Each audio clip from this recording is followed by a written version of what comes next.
Subscribe now and press the bell icon. Never miss an update. Yes we are live now. This is Shivani Singh from examination. हम discuss करेंगे CTET को target करते हुए important questions को। और आज जो है हम आपके सामने ईवीएस का सोल्व पेपर लेकर आए हैं, है ना। और काफ़ी ज़्यादा हेल्पफुल क्वेश्चंस होने वाले हैं। मैक्सिमम 50 क्वेश्चंस को हम सॉल्व करेंगे, क्योंकि 50 क्वेश्चंस को अच्छे से हम डिस्कशन करेंगे। अब भैया 4 ऑप्शन दिए होते हैं, 4 ऑप्शन को अच्छे से डिस्कशन करते हैं ना, तभी तो अच्छे बेटर तरीके से आप जो है क्लियर कर पाते हो। अदरवाइज आप बुक्स तो सब पढ़ते ही हैं। तो चलो फिर अब हम स्टार्ट करते हैं। जो ये क्वेश्चन कराने वाली हूँ आपके लिए काफ़ी हेल्पफुल होंगी, काफ़ी हुंदा क्लासेस होगी और आपके एग्जाम्स के लिए काफ़ी ज़्यादा एनालाइज भी होगी। सो आप जो डेली वाइज करंट अफेयर्स की वीडियोस का भी इंजॉय ले सकते हैं, जो कि आपके लिए काफ़ी हेल्पफुल वर्क देगी आपको। सो आप देख सकते हैं। अब चलिए बात करते हैं सीधे क्वेश्चन की ओर। अब क्वेश्चन है कि किस देश में क्रिसमस का त्यौहार गर्मियों में मनाया जाता है? तो वो है आपका ऑस्ट्रेलिया। ऑस्ट्रेलिया जो कंट्री है, यहाँ पर आपका ये क्रिसमस का फेस्टिवल गर्मियों में मनाया जाता है। अब ये गर्मियों में क्यों मनाया जाता है? क्योंकि भैया आप देखो 25 दिसंबर में जो है क्रिसमस का फेस्टिवल आता है। तो इन दिनों में जो है ऑस्ट्रेलिया में, क्योंकि ये जो है आपका दक्षिणी गोलार्ध में स्थित है। अब दक्षिणी गोलार्ध में जो भी कंट्री स्थित है, वहाँ पर जो है इस टाइम दिसंबर टाइम में काफ़ी ज़्यादा भारी गर्मी पड़ती है ना। तो इसलिए जो है 25 दिसंबर को होता है ये। तो 25 दिसंबर है, तो दिसंबर में जो है ऑस्ट्रेलिया में काफ़ी भारी गर्मी पड़ती है। और ये जो है 1 दिसंबर से गर्मी स्टार्ट हो जाती है मैक्सिमम, 29 फरवरी तक आपकी चलती है। क्लियर है? अच्छा, जो ये है आपका क्रिसमस का त्यौहार क्यों मनाया जाता है? तो क्रिसमस का त्यौहार जो है ईसाई मसीह के जन्मदिन पर, है ना, उनकी खुशी में मनाए जाने के लिए पर्व काफ़ी ज़्यादा फेमस है, काफ़ी ज़्यादा पूरे वर्ल्ड में जो है मनाया जाता है पूरा फेस्टिवल्स। और ये जो है 25 दिसंबर को मनाया जाता है। तो ये 25 दिसंबर को जब पड़ता है तो यहाँ पे जो है ऑस्ट्रेलिया में काफ़ी भरमार गर्मी पड़ती है। क्योंकि अगर आप अदरवाइज इन 3 ऑप्शंस को देखें, जापान देखो, आप भारत देखो, यूएसए देखो। अब जापान और अपन लोगों का इंडिया और ये जो यूएसए है, यहाँ पे तो काफ़ी भारी सर्दी पड़ती है इस टाइम में, है ना। आप देखते हैं कि दिसंबर में काफ़ी बहुत सर्दी पड़ती है। तो ये भैया जो आपका क्रिसमस का फेस्टिवल है, तो इसलिए ये गर्मियों का आपका इन कंट्रीज़ में तो नहीं आएगा, तो ये आएगा आपका ऑस्ट्रेलिया में, क्योंकि ये जो है दक्षिणी गोलार्ध में स्थित है, तो इसलिए। ओके, अब चलिए नेक्स्ट है कि गिर वन्यजीव अभ्यारण्य निम्न में से किस वन्यजीव का संरक्षण करता है? हाथी, सांप, गैंडा या फिर शेर? तो गिर वन्यजीव अभ्यारण्य जो है ये आपका शेर जीव का संरक्षण करता है। सेव का क्या करता है? शेर का संरक्षण करता है, बचाव करता है ना। अब देखो, जो ये आपका गिर वन्यजीव अभ्यारण्य है, अच्छा, ये भारत के कौन से स्टेट में है? तो ये है आपके गुजरात में। काफ़ी ज़्यादा हेल्पफुल बातें हैं। और ये गुजरात में लगभग आपके 1424 वर्ग किलोमीटर तक फैला हुआ है। और इसमें जो है जंगली शेरों का संरक्षण किया जाता है। और इसके अतिरिक्त अगर हम देखें, यहाँ पर और भी काफ़ी ज़्यादा जीव जंतु, पुष्प वगैरह, इनकी भी प्रजातियाँ मिलती है, मैक्सिमम मिलती है। जैसा आपके सरीसृप है ना, या फिर जो हम कहें स्तनधारी है ना, तो इनकी भी 30% या फिर 20% प्रजाति आपको देखने को यहाँ पे मिल जाती है। अच्छा, एक है आपका दक्षिण अफ्रीका। दक्षिण अफ्रीका के अकॉर्डिंग ये विश्व का यही ऐसा एकलौता स्थान है जहाँ पर शेरों को अपने नेचुरल आवास में रहते हुए देखा जा सकता है। तो आपके लिए काफ़ी ज़्यादा हेल्पफुल होंगी जो भी मैं आपको बातें बताती हूँ, जो मैं आपको ये एक्स्ट्रा वाली बातें बताती हूँ ना, यही आपको एक दिन कामयाब करेगी। ओके, देख लेना। अब नेक्स्ट है कि निम्न में से कौन सी प्राकृतिक वनस्पति मरुस्थलीय प्रदेशों में पाई जाती है? तो महागनी है, कैक्टस है, या फिर कहे कि फर है, या फिर चंदन है? तो भैया वो कौन सी नेचुरल वनस्पति है जो कि आपकी मरुस्थलीय प्रदेशों में पाई जाती है? तो बिल्कुल वो है आपकी कैक्टस। ऑप्शन नंबर बी बिल्कुल करेक्ट होगा। अच्छा, कैक्टस जो मरुस्थलीय प्रदेशों में पाई जाती है, बिल्कुल क्या है, नेचुरल होती है। और ये जो आपकी वनस्पति है, ये एक जीव वैज्ञानिक कुल का एक पौधा माना जाता है, जो कि अपने मोटे फूल पत्तों के अंदर क्या भर लेता है, ये काफ़ी, इसका जो है कैक्टस का जो तना होता है काफ़ी मोटा होता है ना। तो ये अपने तने में क्या भर लेता है, पानी भर लेता है। क्यों? क्योंकि ये जो है मरुस्थल में पैदा होता है ना। अब आप देखो मरुस्थल में क्या है, काफ़ी ज़्यादा पानी की कमी रहती है। तो ये जो भी इसको पानी वगैरह मिलता है, ये अपने मोटे तनों में उसको बटोर कर रख लेता है, जिससे कि वो शुष्क टाइम में जो है अपने आप को जीवित रख सके। अच्छा, ये जो है आपके कैक्टस, ये स्पेशल से पत्ते जो है, इसके पत्ते कांटों के रूप में परिवर्तित हो जाते हैं। क्यों? क्योंकि आपको पता है कि मरुस्थल में बिल्कुल भी पानी नहीं है। तो पानी की वजह से जो है वाष्पीकरण की कमी से जो अपने कांटों का रूप धारण कर लेते हैं, है ना। ये जो है अपने कांटों के रूप को धारण करके, पत्ती से कांटों का रूप धारण करके जो है ये अपने को ऑब्जर्व करते हैं फिर।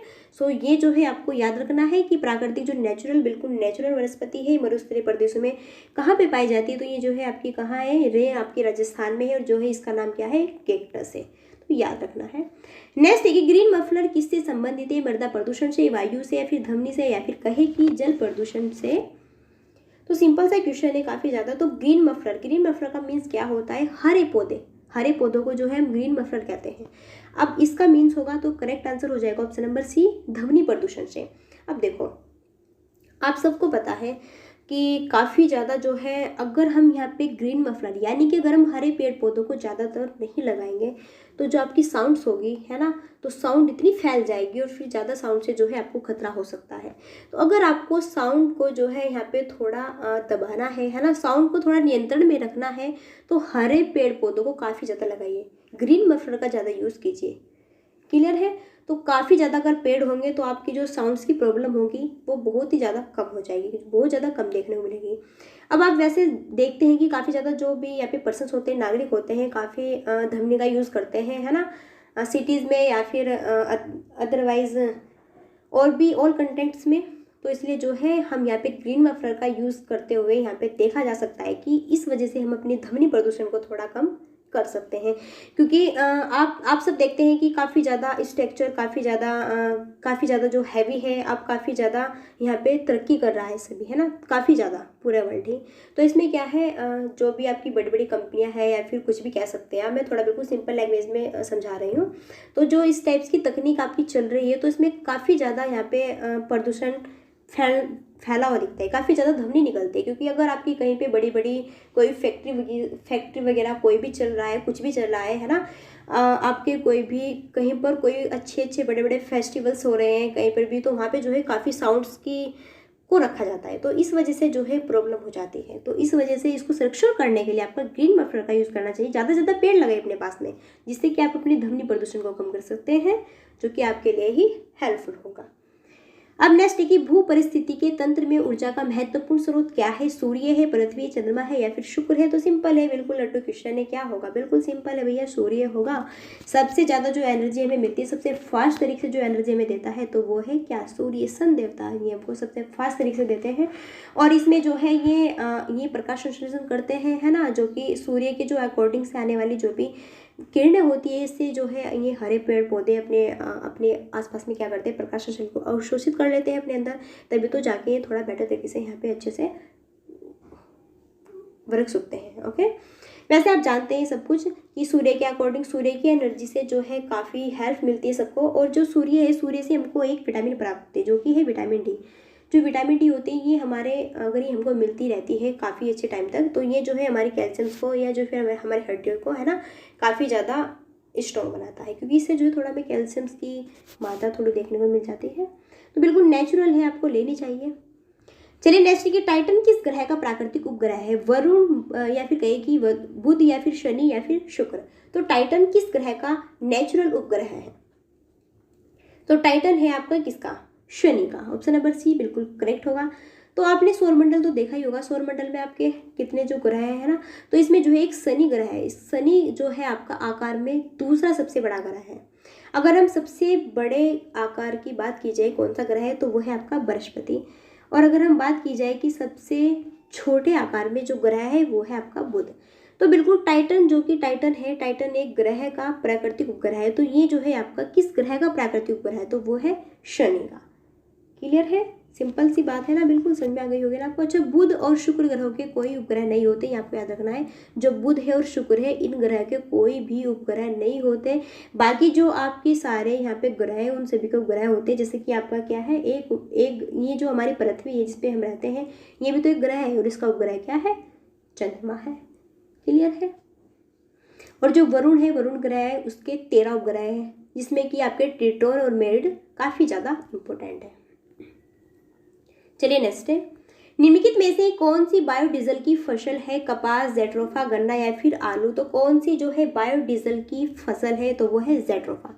बी बिल्कुल करेक्ट होगा। अच्छा, जो जेट्रोफा है बायोडीजल की फसल है। अच्छा, ये जो है अपन लोगों के इंडिया में, अफ्रीका में, या फिर कहे कि यूएसए में, या फिर कहीं कैरेबियन जैसे ये जो भी अक्षेत्र है, यहाँ पर ज़्यादातर देखने को मिलता है। ये पादप होता है, ये पौधा होता है। और ये जो है झाड़ियों के रूप में अर्ध शुष्क बिल्कुल, यानी कि सूखे हुए जो अक्षेत्र होते हैं वहाँ पे ज़्यादा उगता है। और इस पादप से जो है हम प्राप्त होने वाले जो बीज होते हैं, उसको 25 से 30% तक यहाँ पे इससे तेल निकाला जा सकता है। और इस तेल से जो है हम अपनी कार को चला सकते हैं, जिससे कि हम बायोडीजल पौधा भी कहते हैं। तो यही होता है आपका ज़ैट्रोफा, जिसको कि हम क्या कहते हैं, बायोडीजल की फसल भी कहते हैं। तो इस वजह से जो है आप इसको बायोडीजल की फसल कहते हैं। तो देखो, अगर आप इसको बुक्स में ऐसे ही पढ़ लेते हैं तो आपने पढ़ लिया, चलो, है ना, बट आपको ये तो नहीं पता चला कि बायोडीजल क्या होता है, ज़ैट्रोफा क्या होता है, ये फसल क्या है यार। बस हमने पढ़ लिया, हमने रट्टा लगा लिया, अब एग्जाम पे आएगा तो लगा देंगे कि ज़ैट्रोफा होगा, है ना। बस आपको यही करना है कि बिल्कुल वीडियोस को कंटिन्यू देखना है, जिससे कि आप हर डेली वाइज के कंटिन्यू देखते हुए अपने जो भी आपके यहाँ पे कोई भी प्रॉब्लम्स होगी तो वो आपकी अच्छे से जो है सॉल्व हो जाएगी। नेक्स्ट है कि पर्यावरण संरक्षण अधिनियम किस वर्ष पारित हुआ था? तो 1982 में, फिर 1986 में, फिर 1992 में, फिर 1996 में। तो सिंपल है बहुत ही क्वेश्चन। तो जो पर्यावरण संरक्षण है आपका, ये किस वर्ष स्थापित हुआ था, किस वर्ष पारित हुआ था, कब स्टार्ट हुआ था?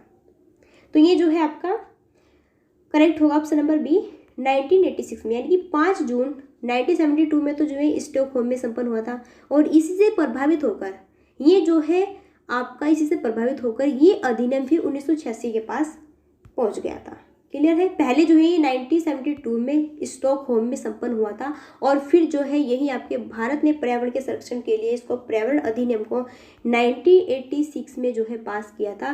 तो ये जो है एक विशाल अधिनियम है आपके इन्वायरमेंट के लिए, आपके इन्वायरमेंट को स्वच्छ रखने के लिए, इसमें ध्यान रखने के लिए, इसलिए जो है ये आपका पर्यावरण संरक्षण डे मनाया जाता है ना। और ये जो है आपका स्पेशल 5 जून को मनाया जाता है, जो कि आपके लिए काफ़ी हेल्पफुल है। और अभी गई है आपकी 5 जून, आपने देखा भी होगा। अच्छा, इस अधिनियम में जो है आपके 26 धाराएं, जिन्हें कि 4 अध्यायों में बांटा गया, और ये कानून पूरे देश में 19 नवंबर से 1986 को लागू किया गया था। तो ये भी बातें आपको याद रखनी है।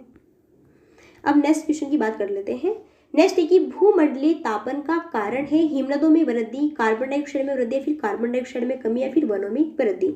अब भूमंडलीय तापन का क्या रीजन हो सकता है, बिल्कुल, जो कि काफी ज्यादा इंपॉर्टेंट है। तो वो है आपका ऑप्शन नंबर बी की कार्बन डाइऑक्साइड में वृद्धि। अब देखो, भूमंडलीय तापन का रीजन क्या होता है, जब आपकी कार्बन डाई की जो आपकी कार्बन डाइऑक्साइड है, जब उसकी मात्रा, उसकी वृद्धि ज़्यादा हो जाती है ना, तो इसी वजह से आपका भूमंडलीय तापन में यहाँ पे वृद्धि होती है, देखने को मिलती है। जो ये आपका भूमंडलीय तापन, यानी कि कह सकते हैं इसको ग्लोबल वार्मिंग, है ना, ये आपका मुख्य रीजन इसका है कार्बन डाइऑक्साइड की मात्रा में ज़्यादा वृद्धि होना।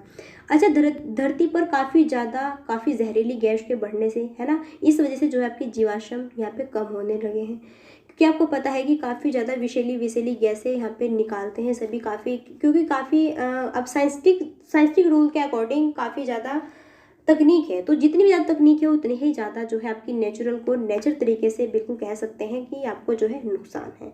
तो इसी वजह से जो है आपके भूमंडलीय तापन में, यानी कि आपकी जो ग्लोबल वार्मिंग है, तो इसका सबसे ज़्यादा बढ़ना यहाँ पे, तो यही रीज़न है कार्बन डाइऑक्साइड का। क्लियर है? समझ में आया आपको? बिल्कुल। चलिए नेक्स्ट है, निम्नलिखित में से किसमें सर्वाधिक जैव विविधता पाई जाती है? तो शीतोष्ण पर्णपाती वन बायो में, फिर उष्णकटिबंधीय सदाबहार वर्षा वन बायो में, या फिर कहे कि शीतोष्ण घास प्रदेश बायो में, या फिर कहे कि सवाना बायो में। तो सबसे ज़्यादा किसमें सर्वाधिक जैव विविधता आपको देखने को मिलती है? तो करेक्ट हो जाएगा ऑप्शन नंबर बी, उष्णकटिबंधीय सदाबहार वर्षा वन बायो में। यानी कि सदाबहार वन कौन से होते हैं? जहाँ पर सदाबहार, बिल्कुल सदाबहार, यानी कि सदा से जो है हमारे जो वृक्ष होते हैं, पेड़ पौधे होते हैं, वो खिले रहते हैं। यहाँ पे पत्ती वगैरह ये नहीं झड़ती है ना। ये बिल्कुल ऑल कंटेंट, यानी कि बिल्कुल 12 ईयर तक के जो है ये काफ़ी अच्छे तरीके से यहाँ पे जो है रहते हैं। यहाँ पे जो है ये अपनी पत्तियों को नहीं गिराते। तो ये होते हैं आपके सदाबहारी वन। अच्छा, जो ये आपका उष्णकटिबंधीय सदाबहार वन है ना, यहाँ पे स्पेशली सबसे ज़्यादा जैव विविधता पाई जाती है। जैव विविधता यानी कि जीव जंतु सब ज़्यादा पाए जाते हैं। जो उष्णकटिबंधीय सदाबहार वन जो है, ये ऐसे वन क्षेत्र में है जहाँ पे आपकी भूमध्य रेखा है। भूमध्य रेखा में आपने देखा होगा मैक्सिमम काफ़ी अच्छे से यहाँ पे ग्रो होता है, काफ़ी अच्छे से आपकी जो है बारिश हो जाती है। तो जहाँ पे ज़्यादा बारिश का सिस्टम्स होता है, वहाँ पे ही आपके सदाबहार वन उगते हैं। क्योंकि बारिश से जो है आपके पेड़ पौधे वृक्ष जो है काफ़ी क्या रहते हैं, कह सकते हैं जैसे कि आप लोग खाना खा के काफ़ी ज़्यादा हेल्थी रहते हैं। तो ऐसे ही जो है अगर इनको पेड़ पौधों को टाइम से भी पहले फिर टाइम पर जो है यहाँ पे वर्षा मिलती रहे नेचुरली, वो भी तो काफ़ी अच्छे से जो है ग्रो करते हैं। तो इसी वजह से पूरे ईयर तक काफ़ी यहाँ पे ग्रो करते हुए सदाबहार के रूप में खिलते रहते हैं, कोई भी अपनी पत्तियाँ नहीं जड़ते हैं। क्लियर? अब चलिए नेक्स्ट है कि निम्न में से किस मृदा का निर्माण लावा द्वारा होता है? तो लाल मिट्टी, काली मिट्टी, जलोढ़ मिट्टी, या फिर लेटेराइट। तो कौन सी मिट्टी है जिस मिट्टी का निर्माण लावा के अकॉर्डिंग होता है? तो वो है आपकी काली मिट्टी। सिंपल सी बात है, जैसे कि ज्वालामुखी फटती है, तो ज्वालामुखी फटने के बाद जो भी लावा बाहर निकलता है, तो जो लावा बाहर निकलता है तो उसी लावा से जो आपकी मिट्टी का रूप धारण कर लेता है, तो वही जो होती है आपकी काली मिट्टी कहलाती है। सिंपल है। और ये जो है आपका भैया काफ़ी ज़्यादा आपके लिए काफ़ी ज़्यादा नेचुरल तरीके से नेचुरल होता है, बिल्कुल ज्वालामुखी जब फटता है, और काफ़ी ज़्यादा आपके लिए हानिकारक सिद्ध हो सकता है। और अच्छा, जो ये काली मिट्टी है इसमें हम अपनी कपास की खेती कर सकते हैं। काली मिट्टी किसके लिए जानी जाती है? कपास की खेती के लिए स्पेशल जानी जाती है, क्योंकि इसमें जो होती है काफ़ी प्रचुर मात्रा में काफ़ी पावर होती है ना। और ये जो है अपने वर्षा के पानी को भी यहाँ पे एब्जर्व कर लेती है, जिससे कि यहाँ पे कपास जो होता है वो लगा रहता है, वो यहाँ पे गलबन ना जाए, है ना। तो इसी वजह से इस कपास को उगाने में भी काली मिट्टी ज़्यादा हेल्प होती है। नेक्स्ट है कि वायुमंडल की कौन सी परत प्रकाश की पराबैंगनी किरणों को पृथ्वी की सतह पर आने से रोकती है? समताप मंडल, सौम मंडल, आयन मंडल या फिर मध्य मंडल। तो वायुमंडल की कौन सी परत है जो कि प्रकाश की पराबैंगनी किरणों को पृथ्वी की सतह पर आने से रोकती है? तो काफी हुंदा क्वेश्चन है, काफी लड्डू क्वेश्चन है, सबको पता होगा इस क्वेश्चन के बारे में। तो वो है आपका क्या? समताप मंडल। अब देखो जो आपकी ये है, सबसे पहले तो देख लो कि एक आपकी परत है ओजोन परत, ठीक है। जो ये ओजोन परत है ये आपकी भैया समताप मंडल पाई जाती है ना। आपने पढ़े होंगे मंडल, सौम मंडल है, मध्य मंडल है, आयन मंडल है, समताप मंडल है, बाह्य मंडल है। टोटल कितने मंडल है भैया? 5 परतें पाई जाती है टोटल वायुमंडल में, है ना। तो इन 5 परतों में जो है आपकी समताप मंडल है, यहाँ पर जो है आपकी एक ओजोन परत है, जिसमें जो है आपकी पराबैंगनी किरणें, है ना। तो पराबैंगनी किरणें यहाँ से आती है और ये पृथ्वी पर आती है। तो ये पृथ्वी पर आने से इनको कौन रोकती है? वो रोकती है ओजोन परत। ओजोन लेयर जो होती है वो अगर ये पराबैंगनी किरणें पृथ्वी पर पहुंच जाती है ना, तो काफी ज्यादा नष्ट कर देगी सबको, सभी को, पर्सन को, मानव को भी, जीव जंतुओं पर सबसे ज्यादा असर होगा इसका, और जो है मानव को भी जला देगी बिल्कुल। काफी ज्यादा ही डेंजरस है ये ले आपकी। तो ये जो है आपकी इसमें समताप मंडल में अगर बात की जाए सौम मंडल की, तो सौम मंडल में आपके आंधी, तूफान, वर्षा, है ना, इस टाइप की घटनाएं जो है घटित होती है। और भैया आयन मंडल में जो है आपकी रेडियो, टीवी जो आप ये सुनते हैं, है ना, न्यूज़पेपर वगैरह जो न्यूज़ देखते हैं टीवी वगैरह में, है ना, जो भी देखते हैं आप, है ना, जो टीवी देखते हैं, रेडियो सुनते हैं, काफ़ी अच्छे सॉन्ग्स वगैरह, तो ये सभी जो इसकी लेयर्स आती है कहाँ से आती है? आयन मंडल से अट्रैक्टिव होकर आती है। क्लियर है? अब चलिए नेक्स्ट क्वेश्चन, निम्नलिखित में से कौन सा वृक्ष जैविक टीकाकरण के उत्पादक है? तो वो है आपका यहाँ पर नीम जो है आपका वृक्ष जैविक कीटनाशक का एक उत्पादक है, तो ए बिल्कुल करेक्ट होगा। अच्छा, नीम का वृक्ष जैविक कीटनाशक का उत्पादक है ना। नीम जो है भारतीय मूल का एक पूर्ण पतझड़ वृक्ष है। पतझड़ मीन समझे ना, जो कि झड़ जाता है, सदाबहार नहीं है, पतझड़ वाला है। और इसका जो वनस्पति नाम है हम इसको कह सकते हैं भैया, यहाँ पे इसका वनस्पति नाम है, इसको कह सकते हैं आप अजाडिक्टा इंडिका। क्या कह सकते हैं आप? इसको कह सकते हैं भैया अजाडिक्टा इंडिका, ठीक है। अच्छा, नीम की जो पत्तियां होती है वो चबाने से कहते हैं कि अगर जो नीम की पत्ती होती है, अगर हम उसको चबाते हैं तो उससे हमारा जो रक्त होता है, जो खून होता है, बिल्कुल शुद्ध हो जाता है। और हमारी जो त्वचा पर जो भी काफ़ी यहाँ पे पिंपल्स वगैरह भी जो ये होते हैं, तो ये भी बिल्कुल क्या होते हैं? अच्छे हो जाते हैं। ये थोड़ा जो है मैंने बता दिया आपको, क्योंकि भैया नीम की बात हुई तो थोड़ा समझ लो। और क्या, अगर किसी को निकल रही होगी पिंपल्स तो थोड़ा यूज़ कर लेना, ओके। सो फिर आउट ऑफ यू यहाँ पे 50 क्वेश्चंस कितने आपके राइट हुए? वीडियो कैसा लगा आपको? वीडियो अच्छा लगा तो वीडियो को लाइक शेयर सब्सक्राइब कर सकते हैं, है ना। और आप जो है यहाँ पे 16 पेपर देख सकते हैं, इससे पहले का बाल विकास का देख सकते हैं। बाल विकास की बहुत अच्छी बेहतरीन मैंने 11 वीडियोस पढ़ाई है, अगर आप देख लेंगे ना एक बार तो बल्ले बल्ले हो जाएगी आपकी। बहुत अच्छी तरीके से एक्सप्लेन किया है।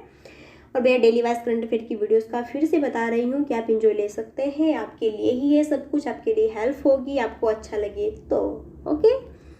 तो फिर मिलते हैं नेक्स्ट वीडियो में, तब तक के लिए so thanks for watching, keep student, bye bye, take care. और हाँ, अपने इन्वायरमेंट को सोच रखना, क्योंकि आपने पढ़ा भी क्या है स्पेशल से? इन्वायरमेंट। सो फिर बाय बाय।